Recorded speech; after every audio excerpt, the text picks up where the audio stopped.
Today, we are diving into the dedication of one of history's most legendary structures, Solomon's Temple. It is a massive story of spectacle, divine mystery, and a promise passed down from a father to his son. So let's just start with the central question King Solomon was facing. After 7 long years of construction, this magnificent temple is finally finished. Now what? How do you possibly host a grand opening for God? This was way more than just a royal ceremony. It was an attempt to invite the actual presence of the divine into a physical place. Well, Solomon's answer was to go big. And really, really big. He didn't just invite a few VIPs. He summoned the leaders of the entire nation to come and witness what this monumental project was all about. So yeah, it all kicks off with a king's grand summons. The temple's built, it's ready to go, but the next step is to formally inaugurate it, to bring it to life, and to do that, Solomon knew he needed the whole nation represented. And just look at the guest list here. Solomon calls the entire leadership structure of the nation to Jerusalem. We're talking the elders, the heads of all the tribes, the chiefs of every single family. The message he was sending was crystal clear. This temple belongs to everyone. So you've got this massive assembly, this huge audience, for what was really the main event, the Ark of the Covenant's final journey. Because let's be honest, the temple was built for one primary reason, to be the permanent home for this incredibly sacred object. And the Ark was everything. It wasn't just a symbol, it was seen as the literal, tangible representation of God's presence and his covenant, his sacred agreement with the people of Israel. It had been moving around for centuries, and now, finally, it was coming home to rest. To really mark how serious this moment was, as the procession moved towards the temple, Solomon and the people offered sacrifices. And the text is really clear about this. There were so many sheep and cattle that they were, and I quote, uncountable. Can you just imagine a scene of such overwhelming reverence that it literally defied human record-keeping? So once the Ark is brought into the temple's inner sanctuary, the most holy place, the story gives us this very specific kind of grounding detail. After all the legend, all the mystery, what was actually inside was simple and profound. The 2 stone tablets of the covenant that were given to Moses centuries before. And just think about the sheer sensory overload of this event. As the Ark is finally set in place, a celebration just erupts. We're told there were 120 priests whose only job was to sound the trumpets.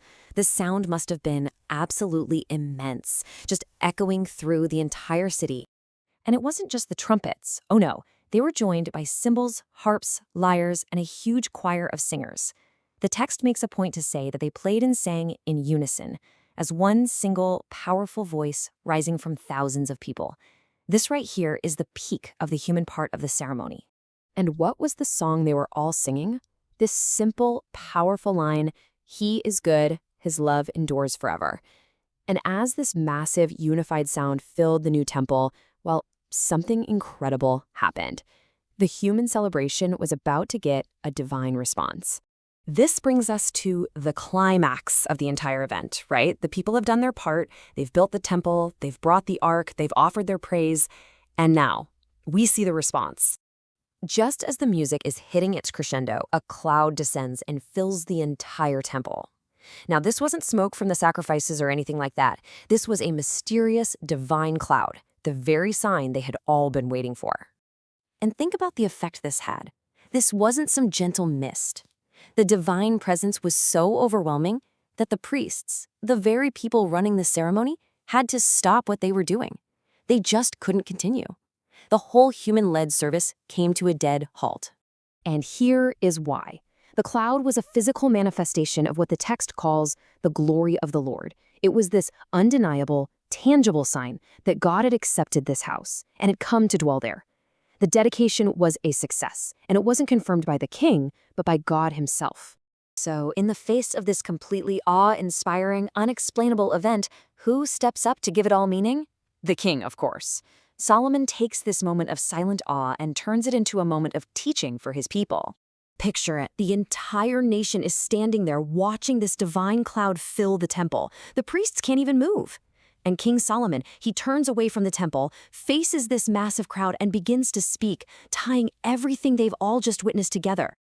And this is the core of his message. He says what just happened wasn't random. It was the fulfillment of a divine promise, a story that didn't start with him, but with his father, King David. And right here, Solomon makes the connection totally explicit. He reminds the people of the promise made to his father David. You won't be the one to build my temple, but your son will. Then Solomon declares, well, I am that son. The Lord has kept his promise, and this temple is the proof. It becomes this incredible monument to God's faithfulness across generations. And with that, Solomon brings it all full circle. He connects the divine promise, his own kingship, and the physical temple right back to the Ark of the Covenant. The building, the leadership, the sacred object, they are all finally unified in one place, just as it was promised. You know, in the end, the dedication of the temple wasn't just about a building. It was about memory and faithfulness and the connection between one generation and the next. The structure itself is long gone, of course, but the story leaves us with a timeless question.